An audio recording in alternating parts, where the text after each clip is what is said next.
오늘 우리가 읽은 사무엘하 15장의 말씀은 이제 다윗의 아들 압살롬이 그 아버지를 대하여 모반을 일으키고 스스로 왕이 되고자 하는 그런 내용을 기록해 주고 있습니다. 압살롬이 자기의 어머니가 다른 형 암논을 죽이고 구술로 도망간 지 3년, 그리고 이스라엘 땅으로 이제 아버지가 불러서 돌아온 지 2년, 도합 5년 동안 아버지 얼굴을 볼 수가 없었습니다. 참 아들보다 아버지가 아들을 보고 싶어하는 마음, 이 다윗의 아들을 보고 싶어하는 간절한 마음을 요압이 읽고 드고아의 연기 잘하는 한 여인을 데리고 와서 다윗 앞에 연기를 하게 함으로 결국 다윗의 마음을 움직여 압살롬을 데리고 오도록 그렇게 하였는데요. 죽은 아들이 아니라 살아있는 아들을 못 만나는 다윗의 심정은 이제 참으로 마음이 아프기 이를 데가 없는 것이죠. 그런데 이제 그때 압살롬이 자기와 아버지 사이의 중재자인 요압을 이제 불러들였죠. 오지 않자 그의 밭에 불을 지르고 결국 요압을 자기에게 불러서 아버지 다윗 왕에게 이렇게 말을 전하라 하였습니다. 내가 구술에서 돌아오게 되었나이까? 왜 돌아오게 되었느냐 그 말이죠. 이때까지 거기 있는 것이 차라리 아버지가 내 얼굴을 보지 않을 것이면 내가 거기 있는 것이 더 나을 뻔했습니다. 가서 이 말을 전하라 그 말이죠. 이제는 내가 나로 왕의 얼굴을 보게 하라. 만일 죄가 있으면 왕이 나를 죽이시는 것이 가니라 라는 말로 아버지의 마음을 흔들고 한편으로는 흔들고 한편으로는 협박을 하고 결국 이 일을 통해 거짓된 화해를 하게 되었죠. 압살롬은 이렇게 해서 형을 죽인 살인죄에서 어떤 형벌도 징계도 받지 않게 되고 공의가 시행되지 않은 용서를 받게 되었다. 지난주에 말씀을 드린 내용인데요. 자, 그렇다면 일반적으로 생각할 때 이 아들은 아버지 가슴에 자기가 낸 생채기로 인해서 정말 마음으로부터 참회하고 아버지에게 효도하고 또 자기 때문에 먼저 세상을 떠난 형의 몫까지 더해서 효도를 해야 되겠다, 이렇게 나와야 마땅한 것이죠. 그래서 정말 근신하고 반성하고 자기는 완전히 죽고 아버지의 명예를 위해서 아버지의 그 슬픈 마음을 달래주기 위해서 그렇게 살아야 되는데, 그러면 그 14장까지 내용이었고요. 오늘 15장에 등장하고 있는 압살롬의 이후의 삶의 모습은 어떠했는가, 이걸 보겠습니다. 먼저 1절 우리 말씀 같이 한번 읽습니다. 시작. 이후에 압살롬이 자기를 위하여 병거와 말들을 준비하고 전배 50명을 세우니라, 이렇게 말씀하는데요. 압살롬은 아버지 다윗의 얼굴을 마주대하고 입맞춤의 인사를 나눈 후에 자신이 아버지와 이제 화해했다는 사실을 모든 사람이 알게 되자마자 자기의 영광을 높이는 일을 시작하고 있습니다.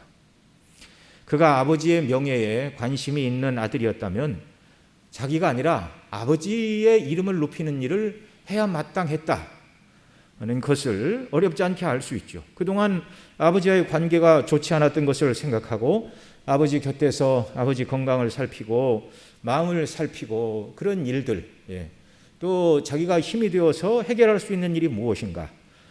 그런데 압살롬의 관심은 그런 것이 아니었습니다. 오직 자신뿐이었는데요. 자신의 위세를 자랑하고 이제 자신의 영향력을 이제 키워가는 것, 그것밖에 관심이 없었습니다. 그래서 행한 일이 무엇인가? 자기를 위하여 병거와 말들을 준비하고 전배 50명을 세웠다. 그러니까 여러 마리 말이 끄는 화려한 마차를 타고 전배 50명, 앞에서 경호하는 사람, 오늘날 얘기하면 뭐 경호원, 보디가드 50명을 앞에 세우고 그 다음에 화려한 말과 마차가 끄는 그 병거를 타고 이렇게 다녔다 그 말이죠. 신명기 17장 16절에서는 이렇게 말씀하십니다. 같이 읽습니다. 왕된 자는 말을 많이 두지 말 것이요 말을 많이 얻으려고 그 백성을 애굽으로 돌아가게 말 것이니 이는 여호와께서 너희에게 이르시기를 너희가 이후에는 그 길로 다시 돌아가지 말 것이라 하셨습니다. 아멘. 자, 이스라엘 왕들에게도 말을 많이 두지 말라 그렇게 하셨어요. 전쟁을 준비하기 위한 말들을 많이 둘 뿐만 아니라 자기 영광을 드높이기 위하여 그렇게 말들로 치장을 하고 그렇게 하지 말라는 것입니다. 이스라엘은 하나님이 지켜주셔서 국가가 유지되는 것이지 왕들이 말을 많이 준비해서 전쟁 준비를 잘해서 전쟁이 안 일어난 나라가 아니었습니다. 자, 압살롬은 왕들도 말을 많이 두지 말라 율법에 말씀하는데 그는 왕이 아니었음에도 불구하고 여러 마리 마차가 끄는 화려한 그런 여러 마리 말이 끄는 화려한 마차를 타고 다니었고요. 경호원을 앞에 50명이나 세웠다고 하는데 참 대단한 모습입니다. 이스라엘 역사 속에서 그 어떤 왕도 압살롬이 타고 다닌 마차와 압살롬이 그렇게 화려한 행렬, 예를 들어서 뭐 외국에서 사신이 온다든가 뭐 그럴 때면 좀 다르겠죠. 뭐 전쟁 때라서 위용을 자랑하기 위해서 그렇게 했다든가 이것도 아니고 아무런 관직도 없는 사람이 평시에 이런 일을 지금 행하고 있다는 것입니다. 그는 보통 왕자임에도 불구하고 왕들도 하지 않는 자기 일을 과시하는 일, 자만과 허영에 가득 찬 모습입니다. 여러분 신약 성경에 보면 만왕의 왕이신 우리 주 예수께서 예루살렘에 입성하실 때 왕으로서 입성을 하셨죠. 그런데 그때 예수님이 타신 것이 무엇이죠? 예수님은요 겸손하여 나귀를 타셨어요. 이 사실을 마태복음 21장 4절 5절에서 이렇게 말합니다. 같이 읽습니다. 이는 선지자로 하신 말씀을 이루려 하심이라 일렀으되 시온 딸에게 이르시기를 내 왕이 내게 임하시나니 그는 겸손하여 나귀 곧 멍에 매는 짐승의 새끼를 탔도다 하라 하였느니라. 아멘. 자, 이 예수님이 나귀를 타실 것을 선지자의 말씀을 이루려 하심이라 이렇게 말씀하는데 구약의 선지자 중 스가랴가 바로 메시아가 이 땅에 오셔서 왕으로 입성하실 때 나귀를 탈 것을 스가랴 9장 9절에서 이렇게 말씀합니다. 같이 읽습니다. 시온에 따라 크게 기뻐할지어다 예루살렘에 따라 즐거이 부를지어다 보라 내 왕이 내게 임하시나니 그는 공의로우시며 구원을 베풀며 겸손하여서 나귀를 타나니 나귀의 작은 것 곧 나귀 새끼니라. 아멘. 큰 나귀도 아니고 어른의 몸무게 하나 지탱할 만한 어린 나귀 새끼를 예수님이 타게 될 것이다. 이 겸손하신 예수님의 모습과 여러 마리의 말이 끄는 화려한 마차를 타고 앞에 경호원을 50명씩 대동하는 압살롬의 모습은 너무너무 다른 모습입니다. 설령 이 압살롬이 다윗의 뒤를 이어 왕이 된다 할지라도 이스라엘 왕들이 예표하던 그리스도의 겸손하신 모습과는 너무너무 거리가 먼 사람입니다. 또 압살롬의 이 모습은요 다른 다윗의 왕자들의 모습과도 다르죠.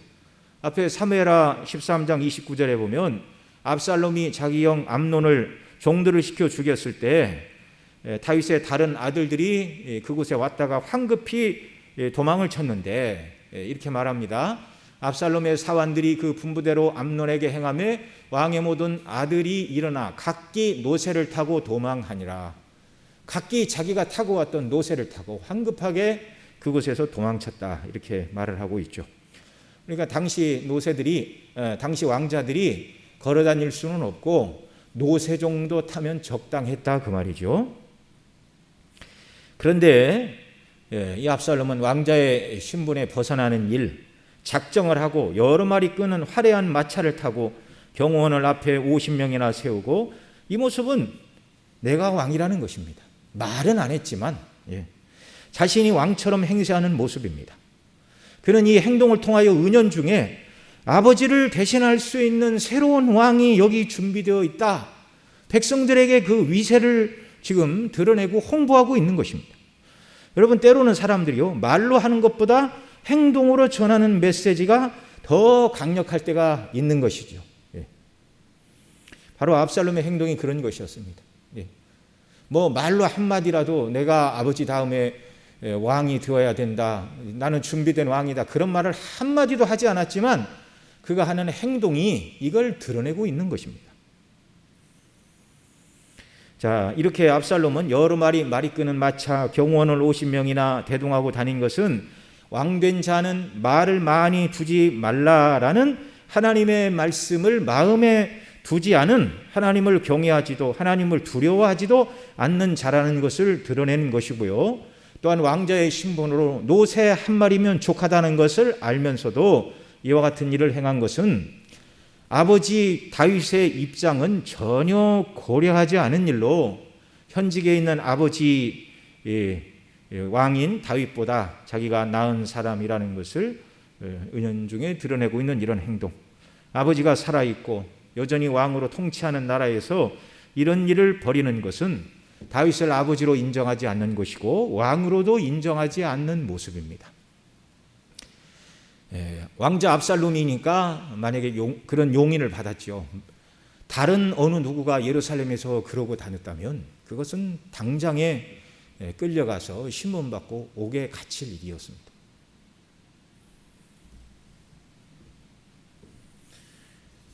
아버지의 나라를 훔치겠다는 악한 의도로 이 일을 행하고 있는 것이죠. 압살롬은요, 처음부터 끝까지 믿음의 사람이 아니에요. 목적 중심의 사람, 목적 지향적인 사람. 자기 형 암논을 죽인 것도 죽일 만한 죄가 아니었죠. 그런데 그런 형이 아버지 뒤를 이어 왕이 되는 것을 용납하지 못하겠다. 그런 형이 없어져야 자기가 다음 왕 자리에 올 것이다. 내가 왕이 되지 못한다 할지라도 저런 사람이 왕이 되는 것은 볼 수가 없다. 이런 자기 교만과 분노의 마음이 합쳐져서 자기 형 압살롬을 죽인 대로 이어진 것이죠. 구술 땅에서 돌아온 후 아버지가 2년 동안 자기 자신을 찾지 않자 요압의 밭에 불을 붙여 놓음으로 요압이 자기를 찾아오게 만든 것도 자신의 목적을 달성할 수만 있다면 수단과 방법을 가리지 않는 압살롬의 사람됨을 보여주는 그런 일예들일 뿐입니다. 자, 그래서 이런 화려한 마차를 타고 또 경호원을 50명이나 대동하고 행한 일이 무엇인가? 오늘 본문 2절로 6절에서 더 설명을 하고 있는데요. 우리 같이 읽습니다.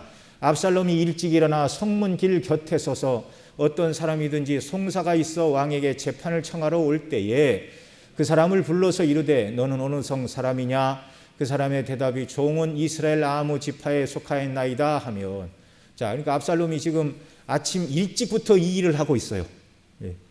좋은 일에 부지런한 것은 너무너무 감사한 일이지만 지금 압살롬은 악한 의도를 가지고 아침부터 굉장한 부지런을 떨고 있습니다. 여러분, 자기가 앞세운 경호원 50명을 날마다 그 다음에 마차를 준비하여 성문 앞에 아침 이른 시간마다 준비해서 행렬을 갖추고 거기에 나간다는 거, 이거 절대 쉬운 일 아닙니다. 처음부터 마음속에 내가 이 일을 꾸준히 행하여 뭔가를 이루겠다는 마음속에 목표가 없으면 불가능한 일이에요. 불가능한 일. 그 어디 간단한 일입니까? 이 압살롬이 지금 하고 있는 일은요, 우리 남성들로 얘기하면 아침 일찍 회사를 갈 일도 없는데 정말 정장을 말끔하게 차려입고 외모를 멋지게 세팅을 하고 자동차에 이렇게 정말 예쁘게 이렇게 세차를 깨끗이 하고, 그러고 어디를 아침마다 일찍 가서 대기를 하고 사람을 만나는 것이고, 여성들로 얘기하면 머리부터 발끝까지 풀 메이크업에 이 옷 저 옷 다 입어봐가지고 이렇게 드레스 코드도 색깔별로 다 이렇게 맞춰서 그렇게 입고 매일같이 어디를 가서 이 일을 행하고 있는 거예요. 절대 쉬운 일이 아닙니다. 자, 그래서 누구를 만나 어느 성 사람이냐 그러면 나는 아버지파 사람입니다. 이렇게 이야기를 하지요. 자, 그러면서 3절 또 보겠습니다. 압살롬이 저에게 이르기를 내 일이 옳고 바르다마는 내 송사 들을 사람을 왕께서 세우지 아니하셨다 하고, 자, 그 사람 얘기를 들어준 다음에 압살롬이 행한 첫 번째 말이 무엇이라고요? 내 일이 옳고 바르다마는. 여러분, 어떤 일에 송사가 있으면 원고가 피고가 있게 되죠. 양쪽 당사자가 있는 것이죠. 그러니까 재판장이 판결을 할 때 한쪽 말을 들어야 됩니까? 양쪽 말을 다 들어야 됩니까?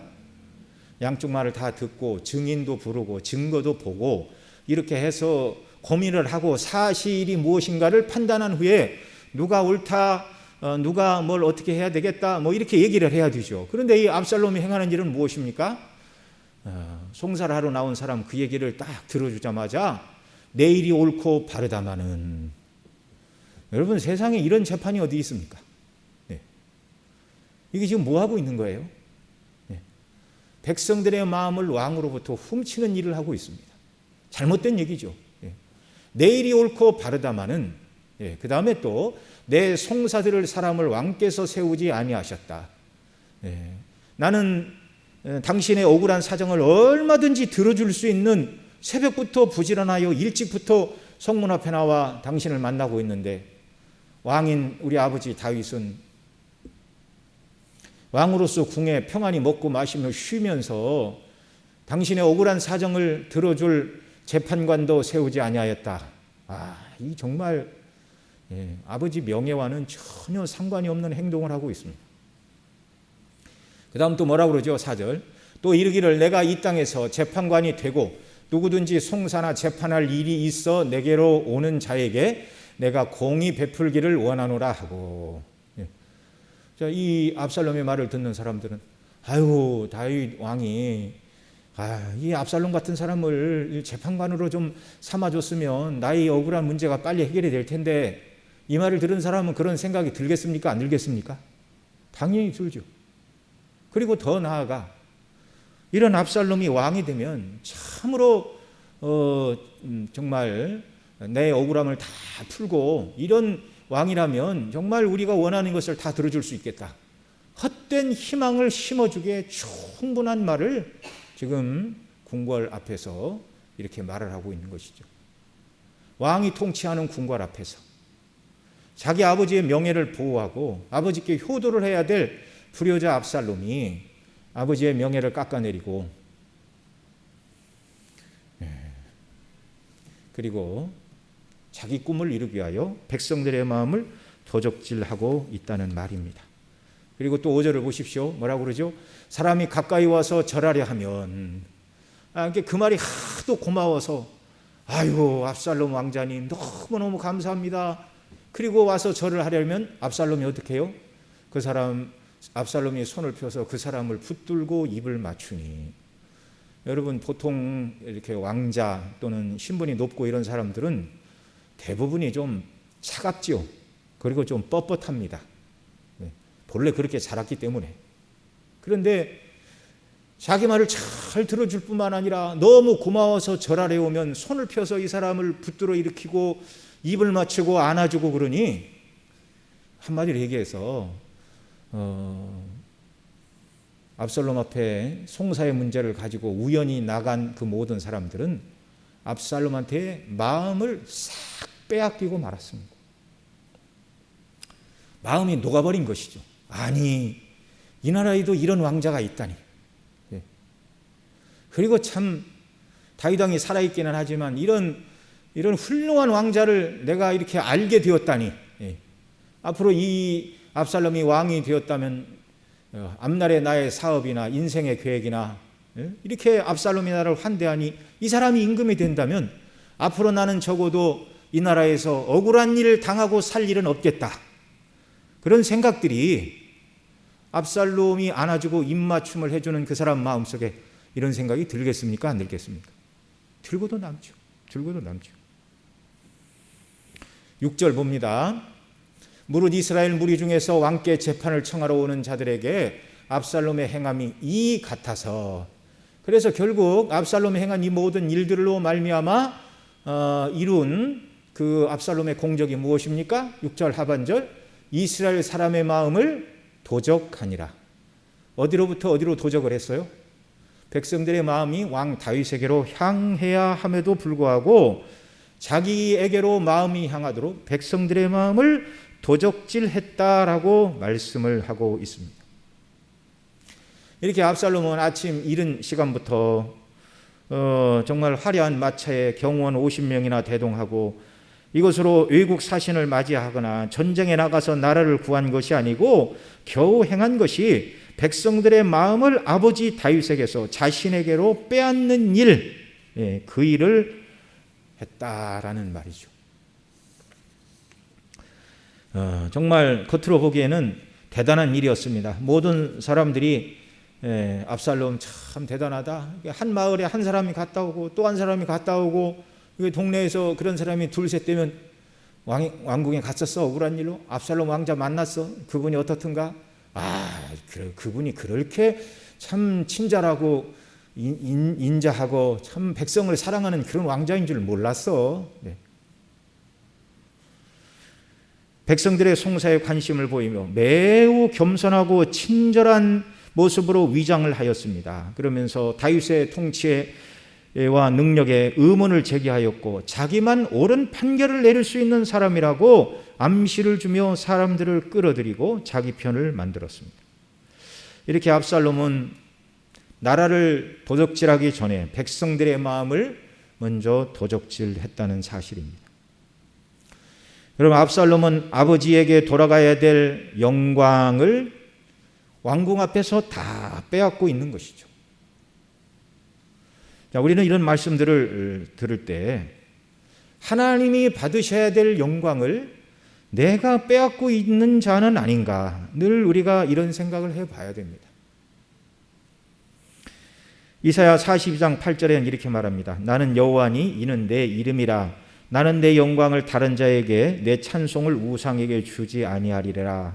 이렇게 말씀해 주셨습니다. 신약의 요한과 베드로가 성전 미문에 앉아있는 나면서부터 안진뱅이인 사람, 나이가 40세나 되었고 한 번도 걸어본 적이 없는 사람을 은과 금은 내게 없거니와 내게 있는 곳으로 내게 주노니 나사렛 예수 그리스도의 이름으로 일어나 걸으라. 그리고 그 사람의 손을 잡아 일으킬 때 뻘떡 일어났습니다. 정상적인 사람도 이렇게 교통사고를 당하여 이렇게 기부스를 하고 병원에 입원을 하게 되면 근육이 다 빠지죠. 한 달 정도만 이렇게 지나도 제대로 걷을 수가 없어서 재활치료, 물리치료를 해야 이제 정상적으로 보행이 가능한데 하나님의 놀라운 능력입니다.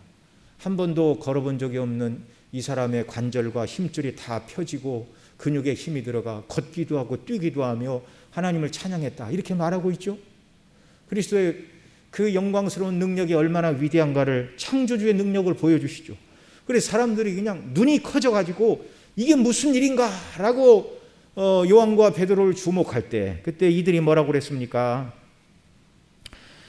우리 개인의 권능과 경건으로 걷게 한 것이 아니다. 왜 우리를 주목하느냐?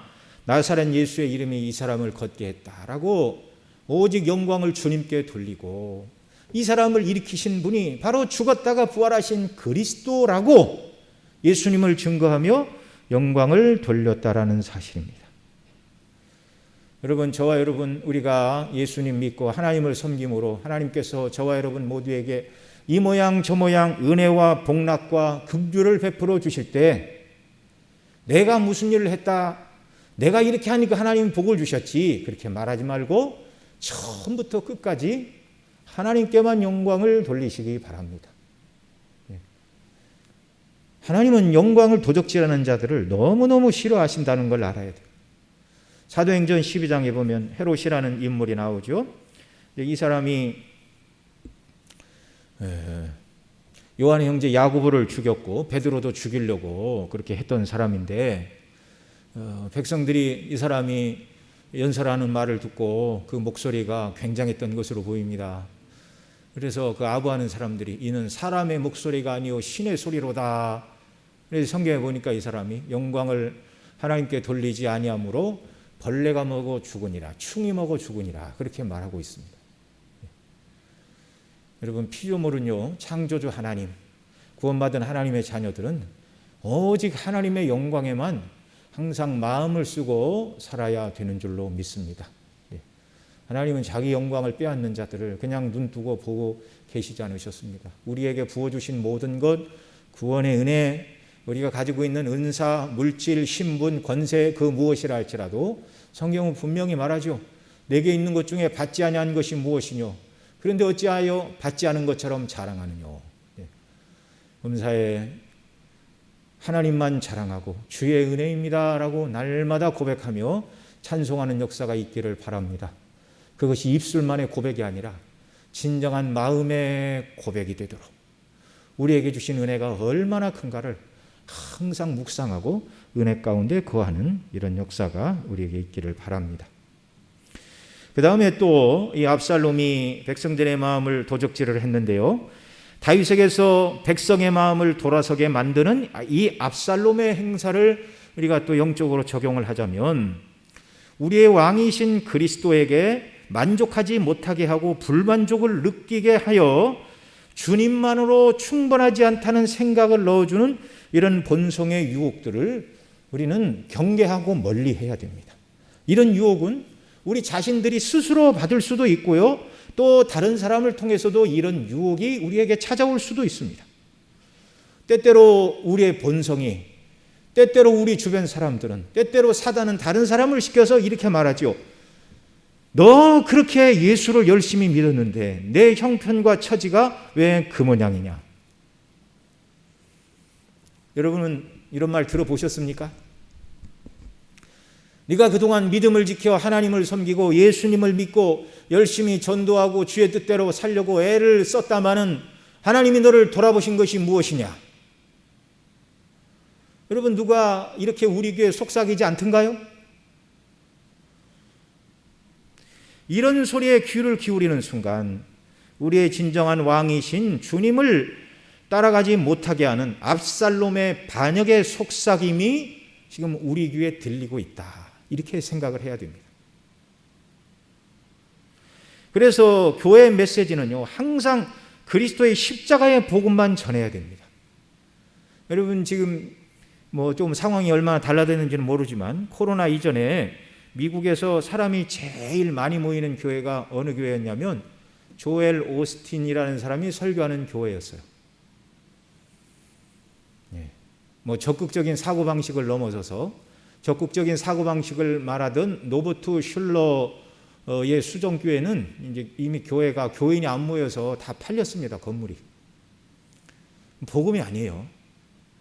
조엘 오스틴이 말하고 있는 무슨 적극적인 사고방식, 긍정적인 사고방식, 하나님은 우리를 사랑하시고 우리가 잘 되기를 원하시고 복을 주시기를 원하십니다. 번영주의, 성공주의, 기복주의. 여러분, 성경의 교훈과 너무 거리가 멀어요. 그런데 미국이 청교도의 후의 나라임에도 불구하고 어찌 그 교회에 그렇게 사람이 많이 모이는가? 한때 그 도시에 농구팀이 쓰던 체육관을 다 샀어요. 몇천 명이 모이는 자리가, 빈자리가 없어요. 지금은 그렇게 못 모이겠지만. 미국이 한편으로 경제가 어렵다는 얘기이기도 하고 영적인 수준이 매우 낮아졌다는 것을 우리에게 보여주는 것이기도 한데, 여러분, 이 번영의 복음문은요, 어느 시대나 사람들의 마음을 흔듭니다. 사람의 본성이 이걸 원하기 때문에 그런 거예요.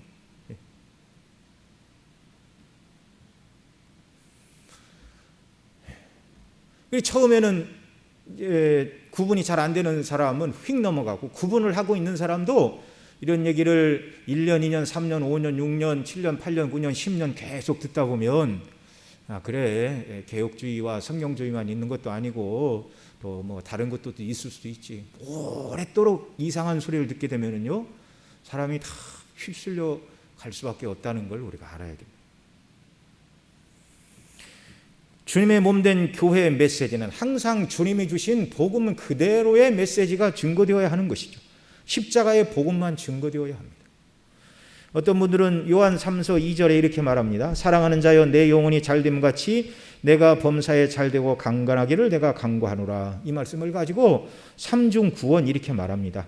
영혼이 잘되는 것은 영혼 구원이요, 여기서 더 나아가 범사가 잘되고 강건하기를 간구하라라는 말씀을 가지고 성경에는 영혼 구원만 있는 것이 아니라 두 번째로 범사가 잘되는 형통의 복, 곧 사업과 경제적인 복도 받아야 되고요, 물질의 복도 받아야 되고요, 그 다음에 강건하기를 간구하노라, 이 말씀이 건강의 복도 받아야 된다. 그래서 예수님 믿고 구원받은 것은 3분의 1만 받은 것이고, 물질의 복도 받고 건강의 복도 받아야 하나님 주시는 복을 다 받았다. 어떻습니까, 여러분? 마음에 싹 와닿죠? 그러나 이 말씀은 영혼의 구원을 받은 자들이 범사의 모든 일이 구원의 은혜에 비추어서 믿음으로 잘 감당하는 사람이 되라, 이게 범사가 잘 되는 것이고요, 강건하기를 간구하노라 그랬는데, 영적으로 이 사람의 심령이 복음의 영광과 성령의 도우심 가운데 강건한 사람이 되어 주의 뜻대로 온전히 순종하는 사람이 되기를 원하는 전인적인 영적인 복을 말하는 것이지, 하나님께서 우리에게 주시는 구원이 영혼 구원과 물질의 구원과 건강의 구원이 따로따로 세계가 있는 것이 아닙니다. 여러분들이 능히 여러 번 들어서 잘 알고 계심에도 굳이 이 말씀을 드리는 건, 우리의 연약한 본성은 늘 세상으로 달려가기를 좋아하기 때문에 듣고 또 들어야 하는 것이죠. 이런 것을 강조하는 사람이 와서 당신 영혼의 구원을 받은 것은 확실하지만 물질의 구원은 못 받았고 건강의 구원도 못 받았네. 그러면은요, 갑자기 어느 순간 내 신앙이 무엇인가, 하나님은 왜 나를 돌보지 않으시는 건가라고 아주 초라한 생각이 물밀듯 밀려옵니다. 내가 열심을 다해 하나님을 섬긴 것은 다 무엇이고 나는 이 모양 이 꼴인가. 여러분, 예수님 안에 있는 사람은 그 누구도 이 모양 이 꼴은 없습니다. 영화롭고 복된 존재로 하나님이 만드신 것을 우리가 알아야 돼요.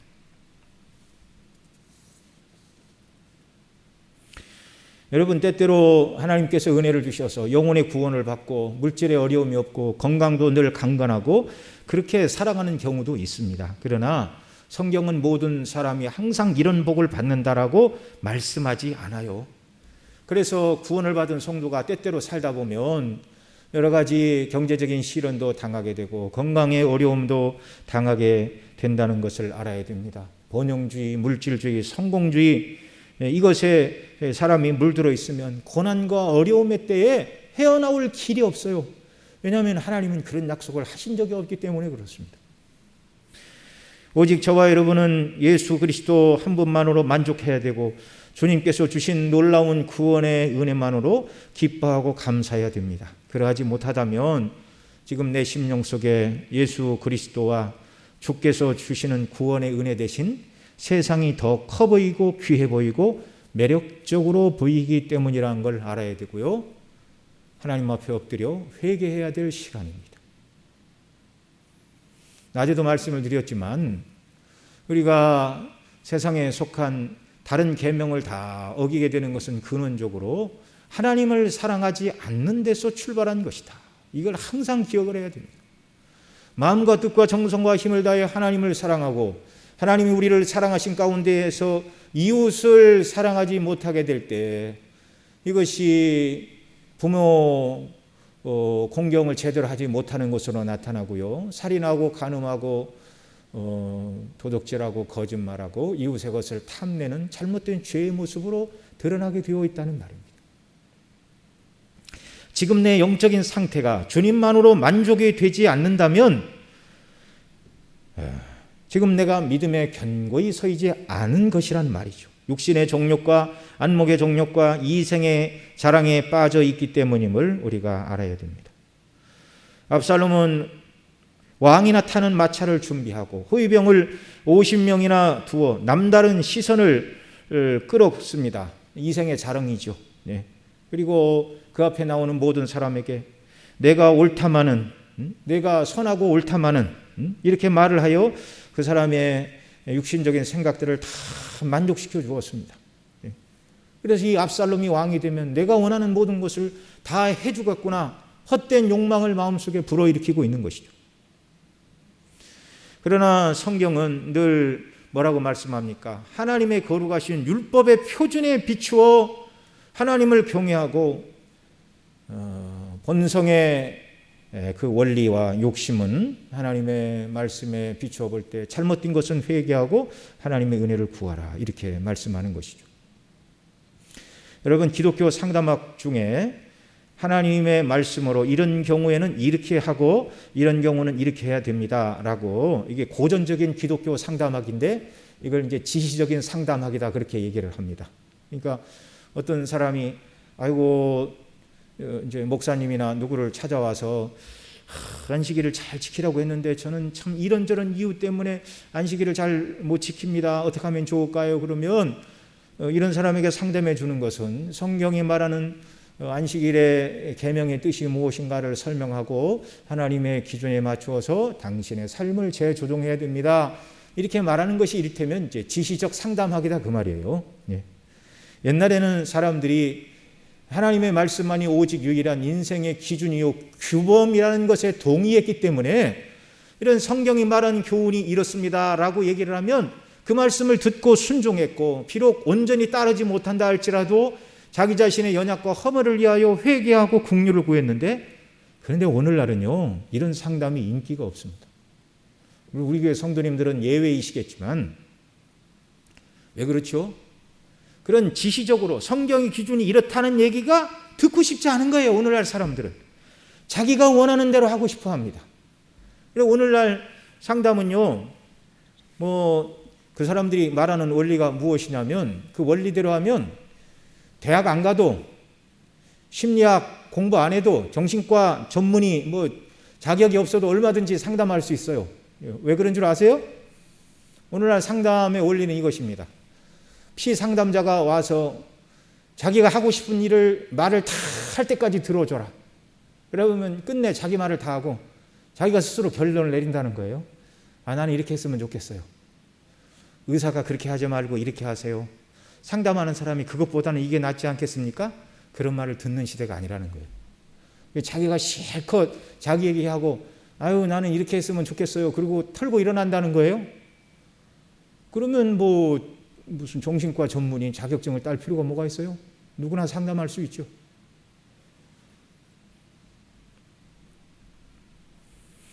여러분, 다윗의 통치는 하나님의 말씀대로 하는 통치였습니다. 그런데 압살롬이 내가 옳고 바르다마는 그 말은 하나님의 말씀대로 통치하지 않겠다는 것이죠. 실용주의고 실리주의고, 얼마든지 사람의 본성을 자극하는 대로 나라를 다스릴 수도 있다. 이 백성들의 마음에 허황된 마음으로 불을 지르는 거예요. 불을 지르는 거예요. 그리스도의 십자가의 영광스러운 복음만이 주님의 몸된 교회에서 증거되어야 되는데, 그거 말고 다른 것도 있다 이렇게 이야기를 하기 시작하고 성도들이 그런 말에 귀를 기울이기 시작하면 그것은 악한 시대가 되는 것이라는 걸 우리는 반드시 기억을 해야 됩니다. 말세가 될수록 사람들이 귀가 가려워 자기가 듣고 싶은 말을 듣는 시대다. 성경은 그렇게 말하고 있어요. 자기가 듣고 싶은 소리, 자기가 원하는 소리, 자기의 귀에 거슬리고 마음을 찌르고 고통스럽게 하고 결단을 요구하고 회개를 촉구하고 세상에 속한 욕망을 다 버리라 말하는 것은 듣기 싫어하는 시대가 되었다는 말입니다. 여러분, 인간의 본성과 욕심을 편들어주는 압살롬의 인격과 이런 방식들 잘못되었죠.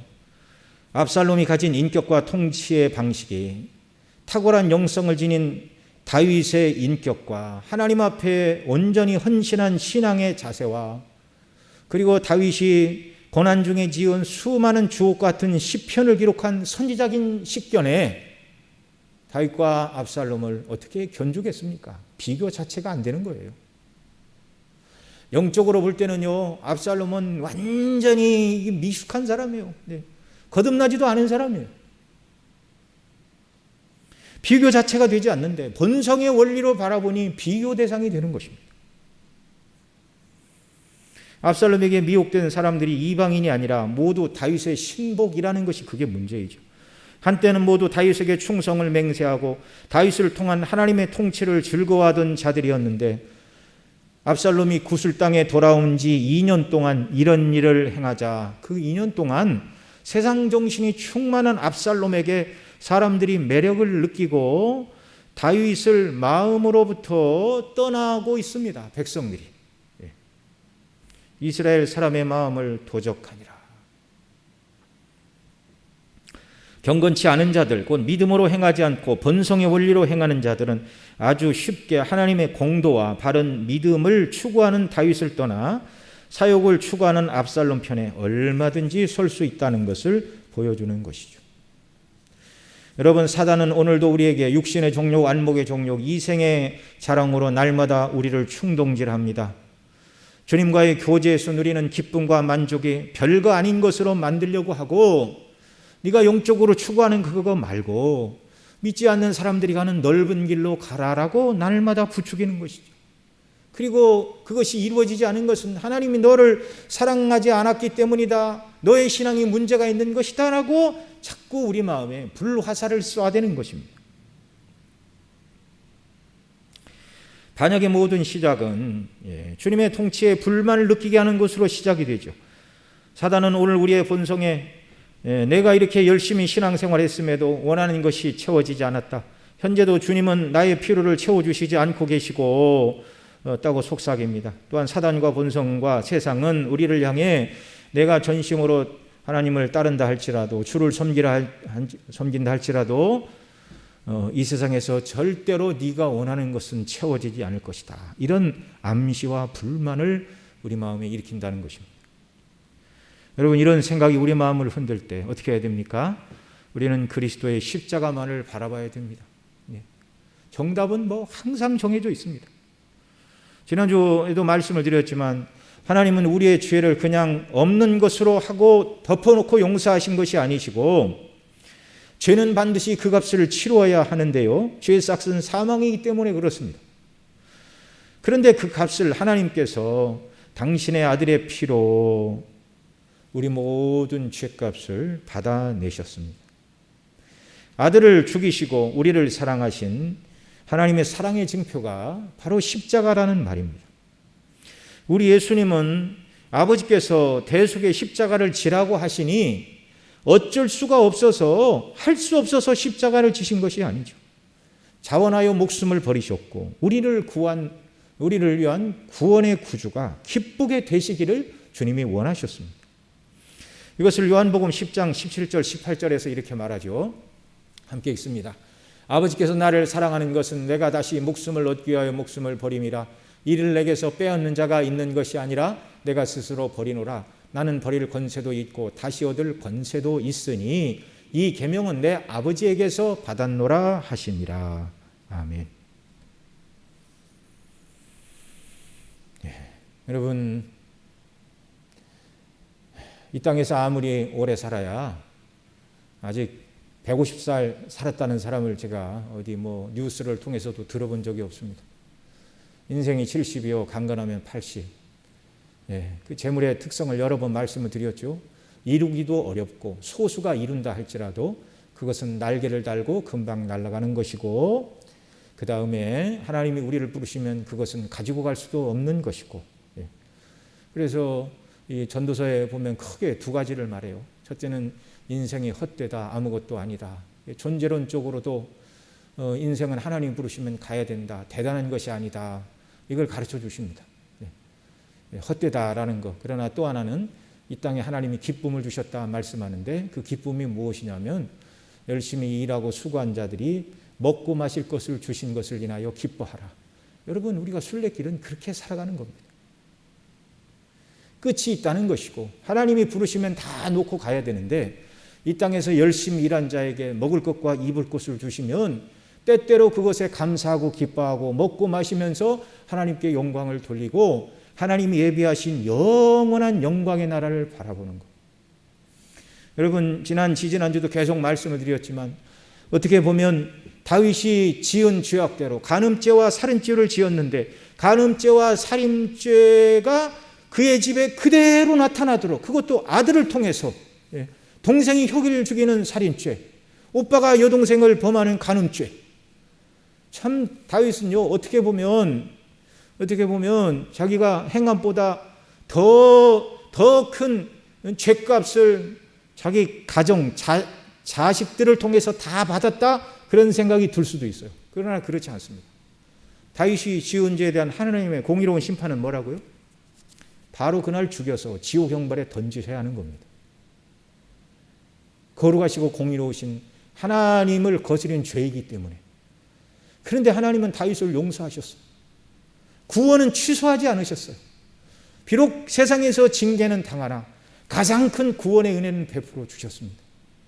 예수님 안에서 우리를 사랑하신 하나님의 사랑, 자신을 내어주신 그리스도의 대속의 은혜와 사랑의 효력은 영원 무궁토록 천국에서 새하늘과 새 땅에서 영원토록 가장 복된 상태로 우리에게 항상 부어질 것임을 여러분 믿으시기 바랍니다. 그것이 기쁨이요 소망입니다. 이런 소망을 가지고 구원의 은혜에 대한 기쁨과 감격이 더 깨달아지는 은혜, 그것 하나만으로도 충분한 은혜. 그래서 세상이 또 우리의 본성이 하나님을 잘 섬겼음에도 불구하고 너의 형편이 무엇이냐 그렇게 말할 때 우리가 믿음으로 나는 죄사함 받았고 하나님의 자녀가 되었고 하나님이 주시는 가장 큰 은혜와 복락을 받았노라 담대히 말하고 그 영광으로 충만하여 하루하루 주의 뜻대로 순종하며 살아가는 저와 여러분 모두가 되시기를 바랍니다. 기도하시겠습니다.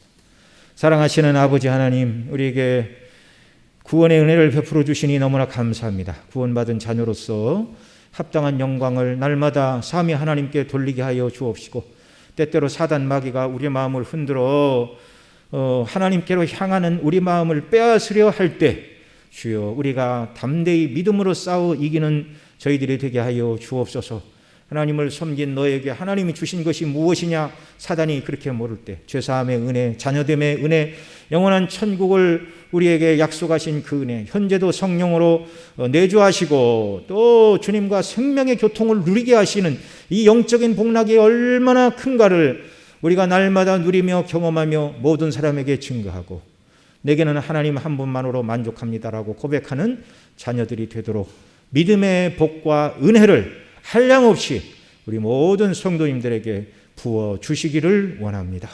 주장하여 주옵소서. 우리 구주 예수님의 이름으로 기도드리옵나이다. 아멘.